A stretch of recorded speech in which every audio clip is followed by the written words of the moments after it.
మొన్న ఈ మధ్య నాతో ఎవరో చెప్పారండి, సంబంధాలు చూస్తున్నారు అంటే అత్తగారి ఇంట్లో వాళ్ళు ఎక్కడ ఉంటారు, వాళ్ళ కండిషన్ ఏంటి, వాళ్ళుగా ఉంటారా, లేకపోతే వచ్చి మన మీద ఉంటారా, మనతో పాటు ఉంటారా, వాళ్ళు మనం చూడాల్సిన అవసరం ఉందా, ఇవన్నీ క్వశ్చన్స్ బట్టి సంబంధం ఒప్పుకుంటున్నారు ఆడపిల్లలు అని చాలామంది గొడవ చేస్తున్నారు. అందుకే పెళ్ళి లేట్ అవుతున్నాయి ఆడపిల్లల దగ్గర కూడా చెప్తున్నారండి. అలాగే సరే, ఆడపడుచు గురించి ఇంకోసారి మాట్లాడుకుందాం. ఇక్కడ ఎందుకు ఈ సిచ్యువేషన్ వచ్చింది? ఇదివరకు కోడళ్ళు అత్తగారింటికి వచ్చి అత్తవారింటిలోకే వచ్చేసి 15-16 ఏళ్ల వయసులో, ఇంకా వీలైతే చిన్నప్పుడు లేదా ఇంకా కొంచెం పెద్దప్పుడు వచ్చేసి అదే నా ఇల్లు, ఏది ఏమైనా పరిస్థితి ఇది నాదే అనుకున్న స్త్రీకి ఇప్పుడు నేను ఒక ఇంట్లోకి వెళ్తున్నాను అని నేను ఆ ఇల్లే నాది అడుగు పెట్టేటప్పుడు ఎప్పుడు కూడా ఆ మనిషి కోడలు ఎప్పుడు కూడా ఏ ఇల్లు అయితే అడుగుపెడుతున్నా కోడలు ఆ ఇల్లే నాది, నేను ఆ ఇంట్లోకి అన్నీ చూసుకుని అడుగు పెడుతున్నాను అన్న కోడలికి నా దృష్టిలో పెద్ద తేడా ఏం లేదండి. అస్సలు తేడా లేదు. ఇద్దరూ ఆ ఇంటికి వెళ్ళి ఉండడానికే వచ్చారు, ఆ రోజుల్లోనూ ఈ రోజుల్లోనూ కూడా. కానీ తేడా ఎక్కడొస్తుంది నేను చెప్తున్నాను.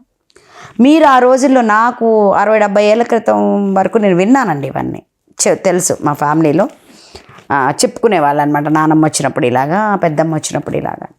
అక్కడ ఏమైందంటే మా నానమ్మ ఆ ఏజ్లో ఇంటికి వచ్చేటప్పుడు వాళ్ళ మామగారు కోడలు వస్తుంది అని చెప్పేసి ఒక ఇల్లు కట్టారంట.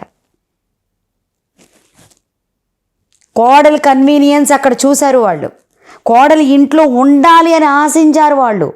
ఆమెను ఇన్వైట్ చేసేటప్పుడే ఆమె కండిషన్ని చూసుకున్నారు.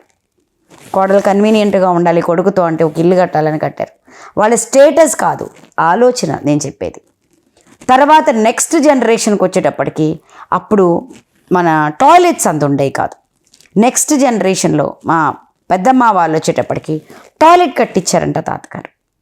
ఇదంతా 60-70 ఏళ్ల క్రితం మ్యాటర్. అది ఏంటంటే కోడలు వస్తుంది అంటే మీ ఇంట్లో కూతుళ్ళు లేరా కాదు, కూతుళ్ళు ఉన్నారు. కానీ ఇక్కడ పుట్టిన కూతుళ్ళ నేటివిటీ వేరు, ఇక్కడ అందరూ తెలిసినోళ్ళు. కానీ కోడలు బయట నుంచి వస్తుంది. ఆమె కొన్ని సిచ్యువేషన్లో ఎంబారసింగ్గా ఫీల్ అవుతుంది. ఎందుకంటే ఇది కొత్త ప్లేస్ కాబట్టి.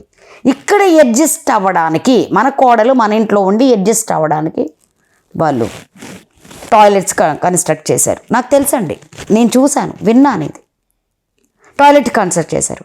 అలాగే చాలామంది మా ఫాదర్ కోడలు వస్తున్నారు, కొత్త రూమ్, అటాచ్డ్ బాత్రూమ్,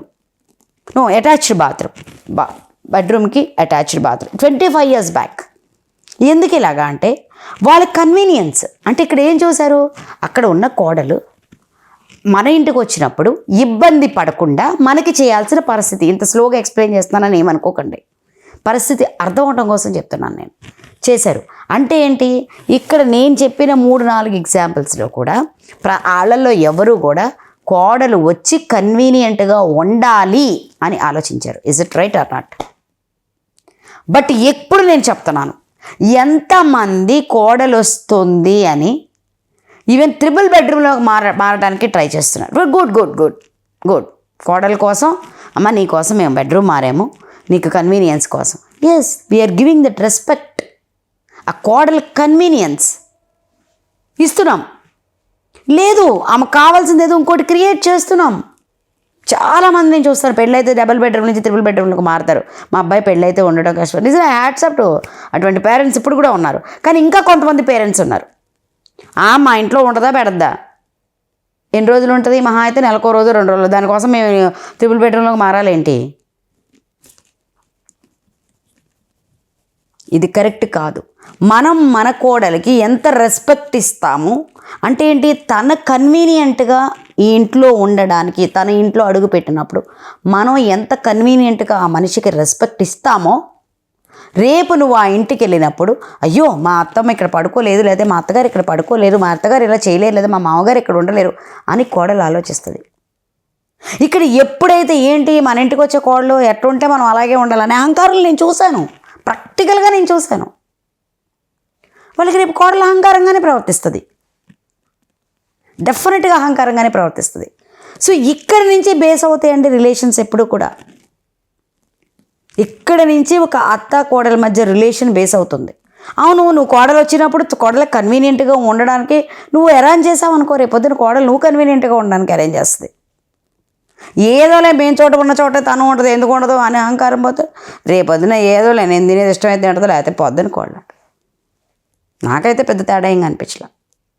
సో మీరు అర్థం చేసుకోండి ఎవరు ఎలా బిహేవ్ చేయాలి అని, ఎవరు ఎలా బిహేవ్ చేయాలి, ఎలా బిహేవ్ చేస్తే కరెక్ట్. ఇవాళ పిల్లలకి ప్రైవసీ కావాలి, ప్రైవసీ రూమ్లో ఉంటారు వాళ్ళు, పిల్లలు చిన్నప్పటి నుంచి ప్రైవసీగా పెరుగుతున్నారు పిల్లలు. సో అటువంటిది క్రియేట్ చేయండి. అదేం క్రోర్స్ మనం చేయలేని పని ఏం కాదు, చేయగలిగిందే. కొంచెం ఆలోచనే దానికి ఇంపార్టెంట్. ఈ ఆలోచనలో అహంకార బదులు ఆత్మీయతని పెంపొందించండి. మీరు అహంకారంతో వచ్చి ఉండలేదా, తనే ఉంటుంది వచ్చి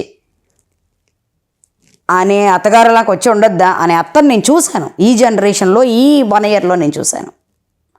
అది కాదు, నువ్వు అహంకారంతో ఉంటే అవతల మనిషి అహంకారమే. ఆత్మీయతతో ఈ అమ్మ కోసం ఇది కన్వీనియన్స్ చేశాం, మాటలు కాదు ఈ పని చేశామని చెప్తే రేపు మీకోసం మీ కోడలు ఇంకొక పని చేస్తుంది.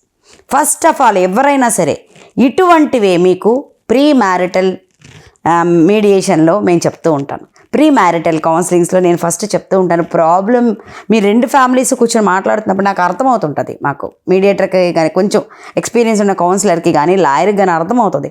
ప్రీ మ్యారిటల్గా వీళ్ళకి ఏం చేస్తే నెక్స్ట్ డే తగాదా రాకుండా ఉంటుంది, వీళ్ళకి ముందు ఏది చెప్పేస్తే నెక్స్ట్ డే తగాదా రాకుండా ఉంటుంది. ఈ విషయాలు మాకు అర్థమవుతుంటాయి. 2 ఫ్యామిలీస్ కూర్చున్నప్పుడే అర్థమవుతుంది. తర్వాత వాళ్ళు ఏం మాట్లాడుకుంటారు, ఏం మాట్లాడకపోతే ప్రాబ్లం సాల్వ్ అవుతుంది, ఏం మాట్లాడడం వల్ల ఇష్యూ రేజ్ అవుతుంటుంది, ఇబ్బందులు ఎక్కువ పడుతూ ఉంటారు. ఇవన్నీ ఒక కౌన్సిలర్కి లేదా మీడియేటర్కి అవసరం అవుతాయి. సో డెఫినెట్గా ఫ్యామిలీ అంతా ప్రీ మ్యారిటల్ కౌన్సిలింగ్కి వెళ్ళండి. ఇటువంటి విషయాలన్నీ అవాయిడ్ చేయండి. లైఫ్ని సుఖశాంతులతో మెలుచుకోండి. టెన్షన్తో కాదు, అహంకారంతో కాదు, ఆప్యాయతతో మెలకండి. సబ్స్క్రైబ్ చేయండి, లైక్ చేయండి, టంగు మనకి గంట కొట్టండి.